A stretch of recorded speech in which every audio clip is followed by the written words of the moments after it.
Bonjour à tous et bienvenue dans cette nouvelle vidéo pour vous parler d'une nouveauté. Je vous la montre tout de suite.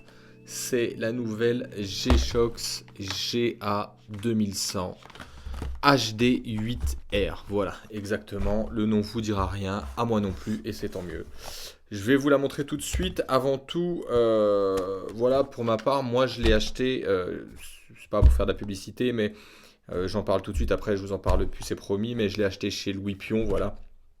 Je tenais juste à les remercier parce que ils ont été de bons conseils, ils ont été cool et puis ça s'est plutôt bien passé, voilà. Donc on aime aussi quand on achète des montres que ça se passe correctement et que les vendeurs soient pas juste là pour te filer la montre et puis te faire payer, mais qu'ils prennent un petit temps avec toi, c'est plutôt pas mal. Donc voilà, pour ça je les remercie. Allez, c'est dit, on n'en parle plus. Je vous montre l'intérieur, voilà, rien d'exceptionnel. La petite carte de garantie que vous avez là, un petit moucheron qui passe. La petite carte de garantie que vous avez là, alors pareil, rien de particulier. Je vais essayer de l'ouvrir avec mes gros doigts, voilà, c'est noté derrière la date, la garantie et garantie 2 ans, si je me trompe pas. Ça doit être ça, ouais. Donc ça c'est plutôt cool, voilà. Ensuite, le petit bouquin Casio. Avis aux amateurs si quelqu'un veut le lire, hein, il y a toutes les langues, je vous en prie. Ensuite, on ouvre l'intérieur. Tac. Deuxième petite notice. Qu'est-ce qu'on a? On a les fameuses boîtes G-Shox qui ne changent pas et qui sont toujours cool. Franchement, même quand vous mettez ça sur votre étagère chez vous, c'est toujours cool d'avoir plusieurs petites boîtes alignées comme ça. On ne sait jamais ce qu'il y a dedans. C'est toujours une surprise et c'est toujours en général quand c'est des G-Shox, c'est une bonne surprise. Donc ces boîtes sont très très cool. Moi j'aime beaucoup. Voilà, le petit métal là. Suivant la couleur de votre G-Shox, le métal est de différentes couleurs ou l'aspect est différent. C'est cool, moi je trouve il y a un bel effort de fait. J'aime bien, je ne sais pas ce que vous en pensez, dites-moi hein, si vous aimez pas, mais quand tu achètes une montre, que ce soit une petite montre ou que ce soit une grosse montre ou qu'elle soit un peu plus chère, euh, pour moi, je sais que c'est pas pour tout le monde, mais pour moi en fait, ça a de l'importance d'avoir une jolie boîte, quoi. J'aime bien avoir une jolie boîte, surtout quand tu achètes une grosse montre avec un prix énorme. Allez, on passe à la suite. Donc on ouvre, tac, voilà, on enlève la petite mousse qui est à l'intérieur.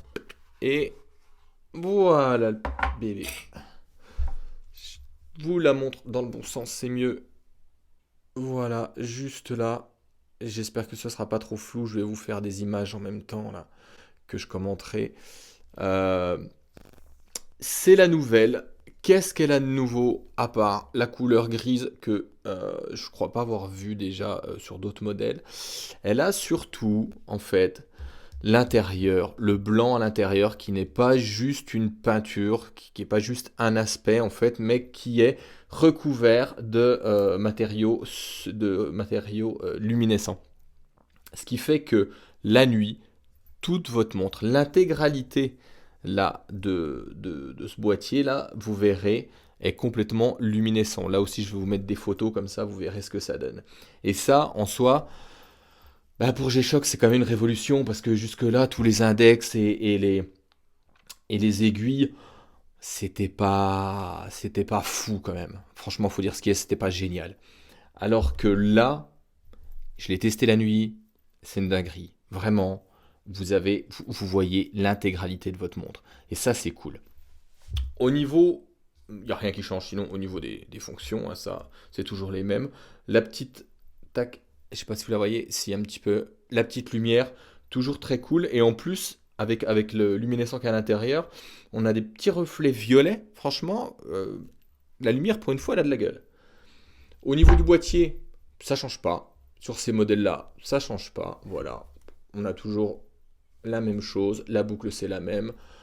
La matière du bracelet, c'est la même. L'épaisseur, le diamètre, il n'y a absolument rien qui change. C'est ça aussi qu'on aime chez G-Shox. Une fois que vous avez choisi votre modèle, en fait, chez G-Shox, et Dieu sait s'il y en a, mais ils sont pas pour tout le monde. Moi, il y a des modèles qui me plaisent pas du tout, et d'autres que je kiffe vraiment. Voilà, une fois que vous avez choisi votre taille et puis votre modèle, ben, finalement, après, vous avez le choix des couleurs, vous avez le choix des textures. Vous pouvez avoir pour celle-ci, par exemple, je sais qu'elle existe en métal, uniquement le bracelet, uniquement uniquement le boîtier. Je sais que vous pouvez avoir un full métal, noir, de couleur ou peu importe. Il y a tellement de possibilités en fait chez G-Shock, je trouve que ça, ils l'ont super bien fait. Et vraiment, ça fonctionne. Et ce qui fonctionne encore plus chez G-Shock, c'est que c'est une montre, on n'en a pas parlé du prix, mais on est à 109 euros. 109 euros, vous avez une montre euh, qui est connue finalement pour sa résistance. Vous avez une montre qui est connue pour son design maintenant particulier depuis le temps. Elle est rentrée dans les têtes et elle est bien rentrée dans les têtes. Et franchement, 109 euros aujourd'hui, hmm, qu'est-ce que tu peux avoir de mieux? En automatique, déjà, n'y compte pas. Après, les mouvements à quartz, tu auras toujours des montres qui te feront plaisir, mais une G-Shock, c'est quand même la montre du quotidien, quoi. C'est celle qui va t'aider au quotidien et qui va rester avec toi. T'auras pas peur de la rayer, t'auras pas peur de la casser, t'auras pas peur, ouais, t'auras pas peur de l'abîmer. Elle est faite pour ça. Il faut comprendre que tu peux acheter une G-Shock pour sortir. Le soir, ça passe très bien, il n'y a aucun problème. Tout le monde te dira que ta montre est jolie. Tu vois, tu n'auras pas besoin d'avoir une montre à des milliers d'euros. Mais si tu veux bosser avec, bah, tu as tout à fait le droit. Elle est faite pour ça. Je veux dire, c'est dans son ADN à elle pour la peine de bosser avec, de la mettre dans l'eau. Elle est résistante comme toutes les autres, 200 mètres. Bah, 200 mètres, tu as largement de quoi faire. Je veux dire, tu peux prendre ta douche, tu peux aller à la piscine, tu peux aller à la mer. Sortie de la mer, tu la rasses un petit coup sous l'eau, histoire de pas trop l'abîmer avec le sel. Et puis, roule bolide, quoi, tu y vas. Tu peux changer les bracelets. Tu vois, tu as la petite pompe. Je sais pas si tu la vois. Là, tu as la petite pompe pour changer les bracelets rapidement. Alors, moi, j'ai voulu un autre bracelet que celui-là. J'ai voulu en fait mettre un bracelet tropique. Et chez Louis Pion, très gentil, justement, ils m'ont aidé dans le choix du bracelet tropique. Ils en avaient un qui me plaisait beaucoup, qui était très très bien. Et la petite particularité, c'est qu'au moment de le mettre, on s'est aperçu que ça allait pas forcément dessus, parce qu'en fait, il faut changer les pompes. Et il faut des pompes. Alors les pompes, c'est ce qui est à l'intérieur, là, le petit bout de métal qui est à l'intérieur, là, qui traverse, qui t'aide à tenir ton bracelet à ta montre. Et en fait, il faut des pompes bien plus grandes, en fait, qui s'écartent beaucoup plus dans les trous pour arriver à mettre d'autres bracelets dessus. Voilà, c'est une petite particularité. Faut le savoir, faites gaffe. C'est tout, faites gaffe quand vous voulez changer le bracelet.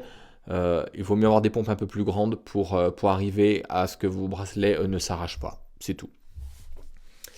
Pour le reste, allez-y gaiement, cette montre elle est cool, vraiment je vous le redis, elle est top, elle a tout ce qu'il faut.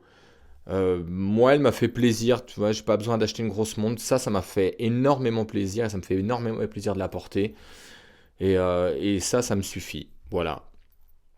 Je vous remercie beaucoup pour cette vidéo. N'hésitez pas à liker si vous aimez. C'est ma toute première vidéo, je sais. Il y a des choses qui ne sont pas encore tout à fait bonnes, tout à fait claires peut-être. N'hésitez pas à me le dire. Et puis j'espère, rendez-vous pour la prochaine. À bientôt, salut.